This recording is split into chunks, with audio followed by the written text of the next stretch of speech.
Olá, turminha do sexto ano, tudo bem, meninos? Turma, hoje nós vamos falar a respeito da história e estrutura geológica do nosso planeta. História e estrutura geológica do planeta Terra. Apesar do nome História, mas não tem nada a ver com a disciplina História que é ministrada pela tia Maísa, tá certo? Nós vamos falar a respeito de como o estudo da geologia nos permite reconstruir a história do nosso planeta. E a história geológica ela é diferente da chamada história humana. A história geológica ela trabalha com o espaço de tempo de bilhões de anos. É o tempo que se leva para poder ter as inúmeras transformações da superfície do nosso planeta. Enquanto a história humana ela leva em consideração, como o próprio nome diz, o tempo de vida do ser humano, que varia ao longo da história da humanidade. Por exemplo, logo quando os primeiros seres humanos andaram sobre a face da Terra, e vocês devem ter visto isso recentemente com a tia Maísa, a expectativa de vida, ou seja, quantos anos o ser humano ele poderia viver, girava em torno de 15, 20 anos. Hoje em dia, graças às novas tecnologias e o avanço da medicina, o ser humano ele consegue facilmente chegar aos 70 anos. Em alguns países, o ser humano ele tem a expectativa média de vida de 80 anos de idade. Então não é difícil, não é incomum você encontrar pessoas com 80, 85, 90 anos de idade, ou até mesmo 100 anos de idade. Não é difícil.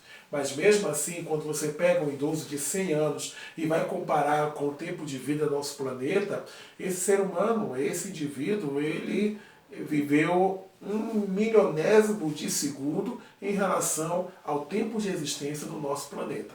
Então hoje falaremos a respeito da história geológica da Terra, veremos as eras que compõem a história do nosso planeta e falaremos sobre as estruturas principais da geologia da Terra, a estrutura geológica do nosso planeta, do planeta Terra. Falaremos sobre dobramentos modernos, falaremos a respeito de bacias sedimentares e escudos cristalinos. Então, galera, vem contigo, bora lá! E o que é geologia? Que eu falei agora há pouco, dizendo que a geologia ela nos ajuda a compreender a respeito do tempo de existência do planeta Terra. A geologia é a ciência da qual estuda a composição, a estrutura e a evolução da Terra são estudadas. Então a geologia ela se preocupa em tentar compreender como é composto o nosso planeta. E quando eu falo a composição, estou me referindo à questão das rochas mesmo. Aquelas três camadas internas da Terra. Fala estudando a respeito de crosta, a respeito do manto, a respeito do núcleo, tá certo? Quem estuda isso, o profissional que trabalha com isso, é um geólogo, que tenta estudar também a respeito de como as ações erosivas, que nós chamamos de intemperismo, aí tem o intemperismo físico, o intemperismo químico, como é que eles influenciam da mudança do relevo. Fala a respeito dos fatores ou dos elementos transformadores e modificadores do relevo. Mas também o geólogo, ele procura fazer o estudo dos fósseis. E através do estudo de fósseis e estudo das rochas, há uma condição de você poder remontar a história do nosso planeta. E foi assim que os geólogos eles conseguiram dar uma espécie de uma estimativa em relação a quantos anos, tem quanto tempo de existência a Terra. A Terra existe há quantos anos? O nosso planeta ele existe há 4 bilhões e 600 milhões de anos. E nós somos um planeta de meia-idade, estamos no meio do caminho. De acordo com os cientistas, a Terra ainda tem pelo menos mais 4 bilhões de anos pela frente de existência. Isto se não chegar nenhum tipo de meteoro, nenhum cometa que ponha fim à existência do nosso planeta. Pode passar. E a história geológica da Terra, ela é dividida em eras. Aí nós temos eras geológicas, aí nós temos períodos geológicos, tá certo? Que temos eras e períodos e temos a subdivisão dos períodos, tá certo?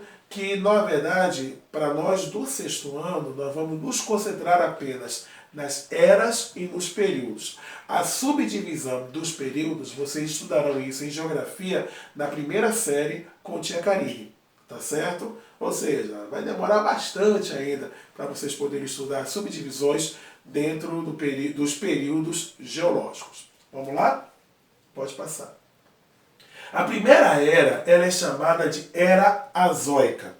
O prefixo a letrinha A, significa 100. E o restante da palavra, a expressão zoica, significa vida. Então, no caso, azoica seria, grosso modo, período sem vida. Se pudéssemos pegar, meninos, a história geológica da Terra, ou seja, a história do nosso planeta, e colocássemos num período de 24 horas, ou seja, no período de um dia, mais de 18 horas desse dia seria justamente o período azoico, a era azoica. Ou seja, o nosso planeta ele passou boa parte da sua existência sem nenhum tipo de vida. Sem nenhum tipo de vida. Isso aconteceu há mais ou menos 4,6 bilhões de anos. Compreende justamente aquele período que nós estudamos, que nós falamos a respeito da formação do nosso planeta. Quando estudamos a respeito da teoria do Big Bang, que aí falamos que todo o universo ele ficou concentrado em um único ponto, há bilhões de anos atrás. Então, tudo que existe do universo, e o universo é enorme, ficou concentrado no único ponto, e aí, graças à combinação pressão e temperatura, houve uma forte explosão. Então, tudo que existe começou a se expandir deste único ponto, indo para todas as direções. Aí nós falamos a respeito de que a formação da Terra, do nosso Sol e de outros planetas, foi graças justamente à questão gravitacional que foi concentrando os gases, que aí foi atraindo outros elementos espaciais, que possibilitou o surgimento de uma massa muito quente, tá certo? De uma área de gás muito quente, que depois ele foi se solidificando aos poucos, dando origem à Terra.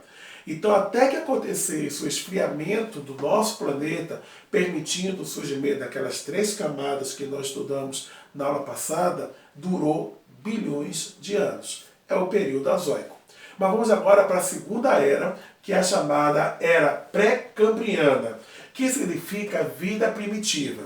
Esta era, ela durou 3 bilhões e 900 milhões de anos. Essa era ela é dividida em 2 períodos. O período Arqueozoico, que foi o período em que surgiram as primeiras bactérias, que são seres unicelulares. A expressão uni significa celulares, claro. Célula, então, são organismos que têm apenas uma única célula, e as chamadas algas primitivas, que foram os primeiros seres vivos que foram surgindo justamente do período Arqueozoico. Logo depois temos o período Proterozoico, quando surgiram os chamados invertebrados primitivos. Aí depois da era pré-cambriana, vamos para a próxima era Paleozoica, que é justamente a vida antiga, que foi de 600 a 270 milhões de anos. Estão percebendo, gente, que é uma coisa que é bem complicada mesmo, né? Não é um período de 10, 20, 100 anos. É contado em milhares de anos, em milhões de anos. Essa era paleozoica, nós temos esses 6 períodos. Período cambriano, que foi quando surgiram os primeiros moluscos e os primeiros crustáceos. Depois nós temos o período ordoviciano, que foi o período em que surgiram mais algas, e foi quando surgiram os primeiros insetos. Temos o período siluriano, logo depois o devoniano, que aí nós tivemos o surgimento de mais espécies de animais invertebrados. Depois tivemos o período carbonífero, foi quando as grandes árvores que haviam surgido, elas foram sepultadas por grandes ações tectônicas, principalmente por ações provocadas por terremotos, que daria origem ao petróleo que nós conhecemos hoje, tá certo? As bacias petrolíferas. E temos o período permiano. No período carbonífero, além disso, nós tivemos o surgimento dos primeiros peixes, primeiros répteis e primeiros anfíbios. Aí passando do período pré-cambriano, ou período paleozoico, nós vamos para a era mesozoica, que significa vida intermediária, que foi de 220 a 135 milhões de anos. Aí nós temos o período Triássico, que foi quando surgiram os primeiros caramujos.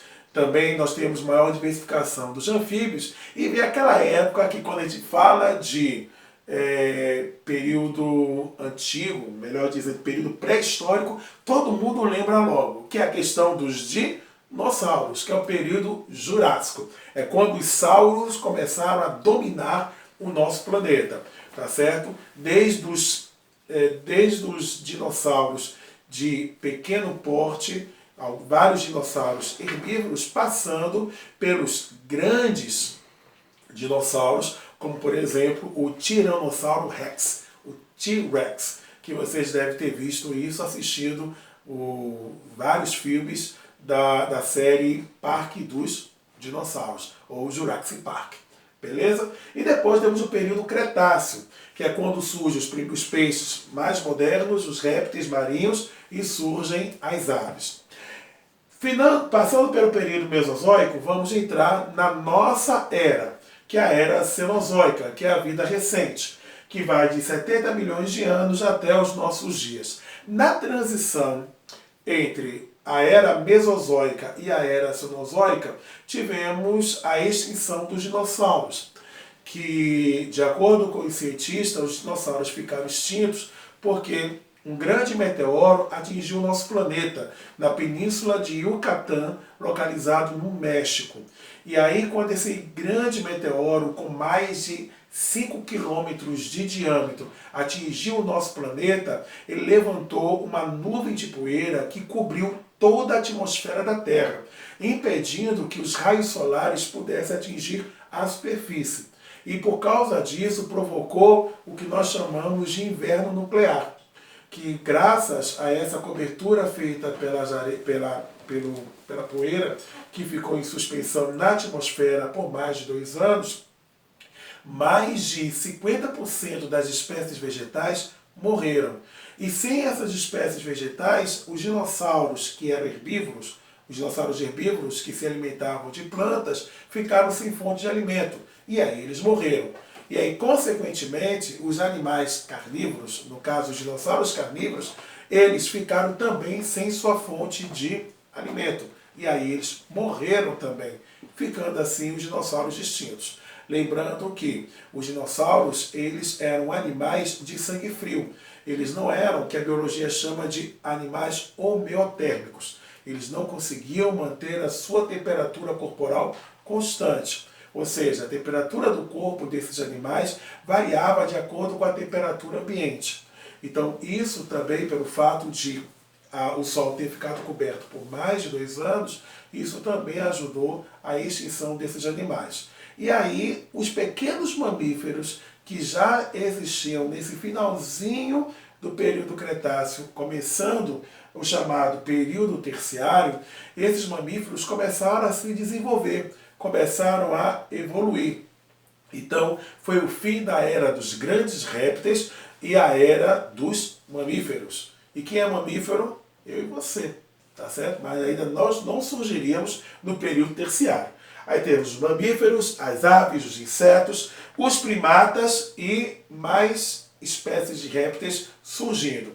E por último vem o período quaternário. É quando surgem as chamadas plantas complexas e quando surgem os primeiros seres humanos, os primeiros hominídeos, homens pré-históricos, que vocês também já devem ter estudado com tia Maísa em História. Tá certo? Então esse é o período da chamada História Geológica da Terra. Agora vamos para a segunda e última parte da aula de hoje, quando falaremos sobre estrutura geológica. A estrutura geológica do nosso planeta, ela é compreendida em 3 grandes grupos. Aí nós temos os escudos cristalinos, temos os dobramentos modernos e temos as bacias sedimentares. Vamos tentar entender cada um deles? Bora lá, sexto ano.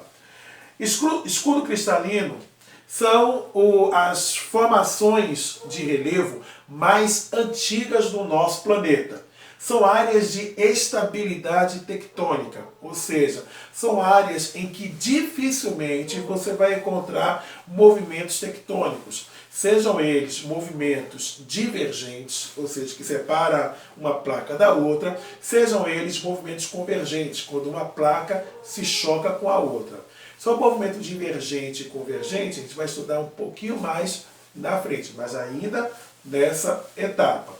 Também são áreas que sofreram ações do intemperismo, ou seja, ações erosivas há muitos anos atrás, há milhares de anos. Logo, essas formações rochosas, elas já estão bem desgastadas com o tempo. Elas não encontram mais aquelas montanhas pontiagudas, com aquelas pontinhas no topo. Você vai encontrar os topos mais arredondados, porque eles foram desgastados, ou seja, pela ação da chuva, ou seja, pela ação dos ventos, ou pela própria ação de rios, tá certo? Por isso o termo intemperismo, porque vem da questão de erosão. São formas mais antigas da nossa crosta. Aqui eu trouxe um exemplo de uma formação de escudo cristalino. Observe que essas montanhas aqui, as pontas, elas são arredondadas, quase parecendo com morros, tá certo? Boa parte, por exemplo, o relevo onde está a nossa região, a região sul da Bahia, ela é composta por escudos cristalinos e por bacias sedimentares. Ou seja, essa área do relevo de Ilhéus, Una, Canavieiras, Salvador, etc., é muito antiga. Então, quando ela surgiu há bilhões de anos atrás. Passando dos escudos cristalinos, falaremos agora sobre os chamados dobramentos modernos. Eles são muito mais recentes, por isso o nome, moderno. Pelo fato de serem mais recentes, eles são resultantes dos movimentos das placas tectônicas. Então, presta atenção. Mas quando o tio Márcio diz recente, não é porque aconteceu ontem, não. É porque aconteceu de forma recente em termos geológicos. Então tem mais ou menos uns 20 milhões de anos, 40 milhões de anos que esses dobramentos eles surgiram. Como o próprio nome diz, é dobramento. Ou seja, eles são resultados diretos de ação de placas tectônicas. O maior exemplo de dobramento moderno que temos é a Cordilheira dos Andes. A Cordilheira dos Andes, meninos, ela está localizada na costa ocidental da América do Sul. Ela fica ali, ela pega a Argentina, pega o Chile, pega a Bolívia, pega Peru, pega o Equador, pega a Colômbia e ainda pega um pedacinho da Venezuela. É onde nós temos os picos mais altos das Américas. Porque a Cordilheira dos Andes, ela é resultado do choque da placa sul-americana, que é a placa onde está o território brasileiro, e a placa sul-pacífica e a placa de Nazca, que são as duas placas que ficam localizadas na costa do Pacífico da América do Sul. Então elas dobraram, ó, uma se chocou com a outra. Tio, tem outro exemplo de dobramento moderno? Temos. Temos as montanhas rochosas na América do Norte. Também temos a Sierra Madre Ocidental e Sierra Madre Oriental, que é uma subdivisão das montanhas rochosas ali próximo, entre a fronteira dos Estados Unidos com o México. Aí temos também a Cordilheira do Himalaia, que foi resultado do choque da Índia com o continente asiático. É onde nós temos as montanhas mais altas do mundo, como o Monte U2 e o Monte Everest, com 8.848 metros de altitude. E por fim, aí nós temos exemplo de dobramentos modernos. Olha que o pico, ele é bem pontiagudo, é pontudo mesmo, por causa justamente de que ainda não sofreu plenamente o efeito erosivo. Por último, temos as bacias sedimentares. E o que são elas? São depressões na crosta terrestre. O que é depressão? Parecendo uma cuia, um prato, tá certo? Então você tem uma parte que é rebaixada. Por isso a expressão depressão. São depressões na crosta terrestre que foram preenchidas por detritos ou por sedimentos resultantes de degradação de áreas circundantes. Traduzindo, são aqueles pedaços de rocha que se desprenderam de rochas originais provocados, seja por causa do vento, pelos rios, pela chuva, pela ação marinha, tá certo? Ou por ação de geleiras, que vai da parte mais alta para a parte mais baixa do terreno. E aí quando ela chega na parte mais baixa, ela vai se acumulando, ela vai sendo depositada, como nós estudamos quando vimos rochas sedimentares na aula passada. Então as bacias sedimentares, elas são responsáveis pelo surgimento de grandes reservas de gás natural e de petróleo. E tanto o gás natural quanto o petróleo são considerados combustíveis fósseis, porque eles são de origem orgânica. Principalmente o petróleo é de origem orgânica, ou seja, pode ser de origem animal, surgido, derivado dos corpos de animais que ficaram enterrados, ou de vegetais que ficaram enterrados, tá certo? E aí depois que uma camada ficou sobre a outra e foi pressionando, aí houve uma transformação química que deu origem ao petróleo. O petróleo só é encontrado em bacias sedimentares. Você não vai encontrar em outro tipo de formação geológica. Bem, aqui nós temos exemplo de uma bacia sedimentar. Observe que você tem as partes altas, mas ele tem a parte mais plana, mais rebaixada do terreno. E aqui nós temos as pedras, que são tipos de sedimentos. Aqui ainda está passando por um processo de fragmentação, tá certo? Que aos poucos vai sendo degradada, desconstruída, quebrada para peças bem menores. E depois uma vai ser sobreposta à outra. Mas isso, meninos, vai demorar milênios. Com isso a gente encerra a aula de hoje, tá certo? Até a próxima. Tchau, tchau.